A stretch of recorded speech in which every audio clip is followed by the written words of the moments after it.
San Francisco de Sales.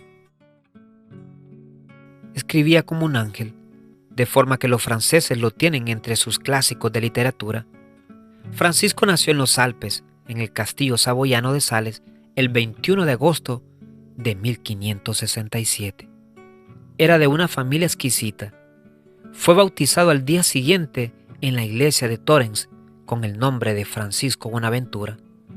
Fue criado con gran ternura y amor en el camino de Dios. Su madre le enseñaba tiernamente la palabra de Cristo y el pequeño Francisco contaba a otros niños desde muy pequeño todo aquello que su madre le contaba. El santo del padre tenía miedo que creciera con falta de voluntad o muy mimado por su madre, por lo que le consiguió de profesor a un sacerdote muy rígido y muy exigente, el padre de Ague. Este será su profesor durante toda su vida de estudiante. Era un hombre perfeccionista en sus exigencias. Este preceptor lo ayudará mucho en su formación, pero le hará pasar muchos ratos amargos por exigirle demasiado. Francisco no protestará nunca y en cambio le sabrá agradecer siempre, pero para su comportamiento futuro tomará la resolución de exigir menos detalles importunos y hacer más amable a quienes él tenga que dirigir. Cuando el santo tenía 10 años recibió la comunión y la confirmación. Fue enviado a estudiar a la prestigiosa Universidad de París.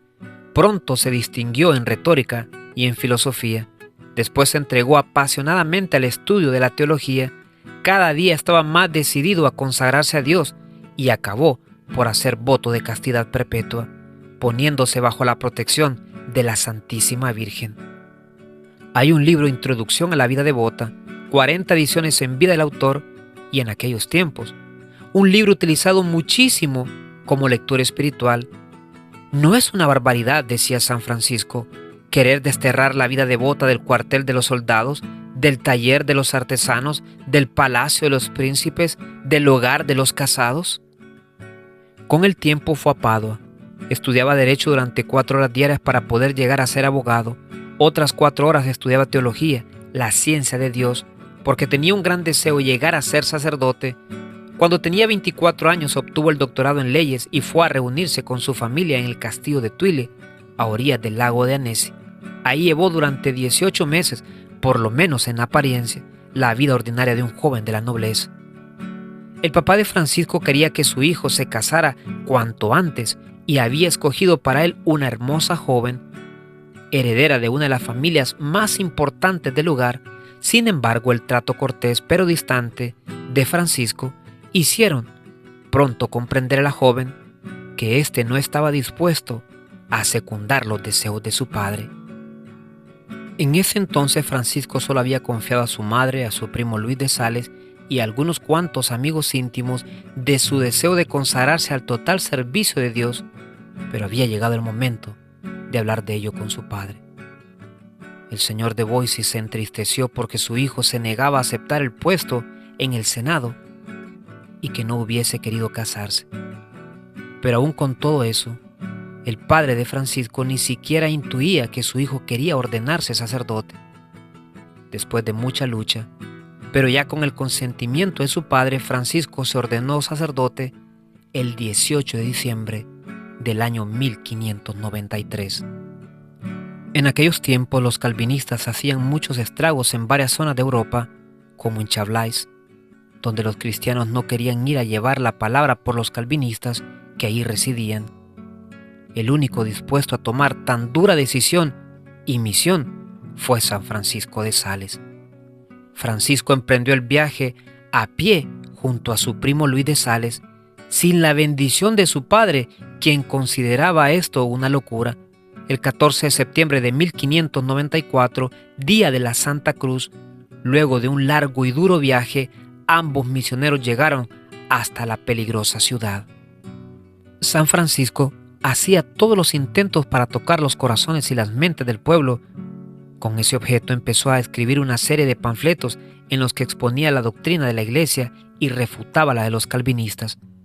Aquellos escritos redactados en plena batalla, que el santo hacía copiar a mano por los fieles para distribuirlos, formarían más tarde el volumen de las controversias. Los originales se conservan todavía en el convento de la Visitación de Annecy. Aquí empezó la carrera de escritor de San Francisco de Sales, que a este trabajo añadía el cuidado espiritual de los soldados de la guarnición del castillo de Alligens, que eran católicos de nombre y formaban una tropa ignorante y disoluta. Por esa razón se ganó el premio patrono de los periodistas. Poco a poco las personas volvieron a profesar públicamente que eran católicos. Luego de varios años denotaba grandemente los frutos de ambos misioneros mediante la conversión de muchísimas personas. Luego de la muerte de Claudio de Granier, sucedida en el otoño del año 1602, Francisco le sucedió en el gobierno de la diócesis. Fijó su residencia en Annecy, donde organizó su casa con la más estricta economía y se consagró a sus deberes pastorales con enorme generosidad y devoción. Hizo una gran e inolvidable amistad con Juana Chantal, con quien fundó la Orden de la Visitación. San Francisco la conoció en el año 1604, cuando predicaba un sermón de Cuaresma en Dijon. La fundación de la Congregación de la Visitación, en 1610, fue el resultado del encuentro de los dos santos. Ese mismo año, Francisco de Sales tuvo la pena de perder a su madre, y años antes su padre había fallecido ya. El santo escribió más tarde a Santa Juana de Chantal: «Mi corazón estaba desgarrado y lloré por mi buena madre como nunca había llorado desde que soy sacerdote».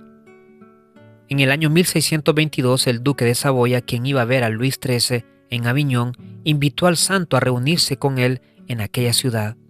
Movido por el deseo de abogar por la parte francesa de su diócesis, el obispo aceptó al punto de la invitación, aunque arriesgaba su débil salud un viaje tan largo en pleno invierno. Parece que el santo presentía que su fin se acercaba.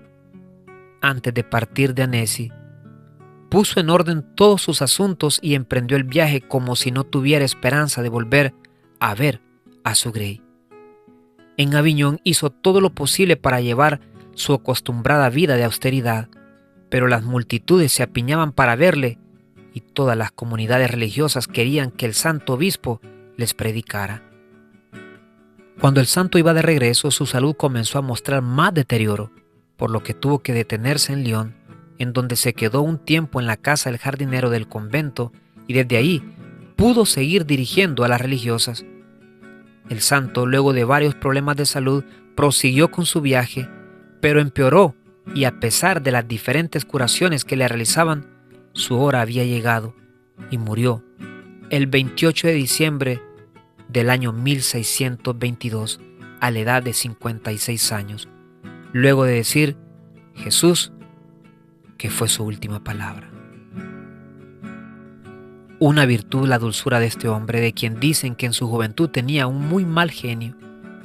Respecto a esto, es una constante en la biografía de todo santo su lucha ascética a fin de aumentar su capacidad de autodominio. Pero para demostrar que esta virtud no se consigue de la noche a la mañana, he aquí un detalle precisamente referido a nuestro santo. Se cuenta que al hacerle la autopsia, le encontraron un hígado tan duro como una piedra. Esto se explica por la enorme violencia que tuvo que hacerse este hombre de fuerte carácter para hacerse y aparecer amable, delicado y bondadoso en el trato. Esa dulzura de la que hablamos antes no le fue fácil conseguirla. Se dice que durante el día escribía hojas clandestinas y por la noche las metía debajo de las puertas. San Francisco de Sales escribió: «No nos enojemos en el camino unos contra otros. Caminemos con nuestros hermanos y compañeros con dulzura, paz y amor. Y te lo digo con toda claridad y sin excepción alguna, no te enojes jamás. Si es posible, por ningún pretexto, des en tu corazón entrada al enojo». Oremos. Glorioso San Francisco de Sales, vuestro nombre porta la dulzura del corazón más afligido. Vuestras obras destilan la selecta miel de la piedad. Vuestra vida fue un continuo holocausto de amor perfecto lleno del verdadero gusto por las cosas espirituales y del generoso abandono a la amorosa divina voluntad. Enséñame la humildad interior, la dulzura de nuestro exterior y la imitación de todas las virtudes que has sabido copiar de los corazones de Jesús y de María. Amén. San Francisco de Sales, ruega por nosotros.